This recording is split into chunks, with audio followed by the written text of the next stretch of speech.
sentiment that we're hearing is of immense disappointment, Rosemary.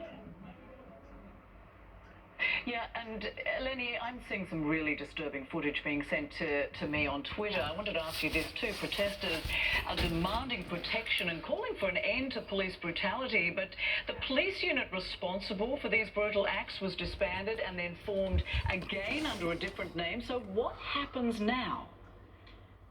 Yeah, I mean, such a good question, because we've heard reports coming into CNN that the SARS unit, which they said was disbanded, has actually still been operational even after that fact. Now, the demonstrators and the protesters continued with their call to end police brutality even after the news that the government had officially disbanded the SARS unit, because they say a new unit was created very quickly under the name of SWAT. Is it just a rebranding exercise, but with the same people that have not been trained?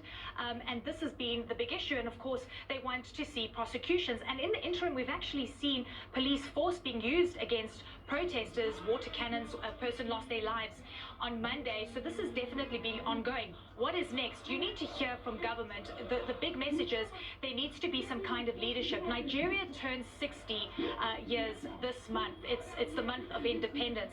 Many say this is a turning point historically, contextually. This is important, and also fascinating here that the protest action that we've seen has cut across the social spectrum. Executives, CEOs, entrepreneurs, and even unemployed youth have joined in this call. So it's going to be interesting to see. The next few days, I think, are going to be a big turning point. Nigerians are feeling hurt and upset today. Absolutely. Eleni Giokos bringing us the latest on the situation on the ground in Nigeria. Many thanks. Well, in Sudan,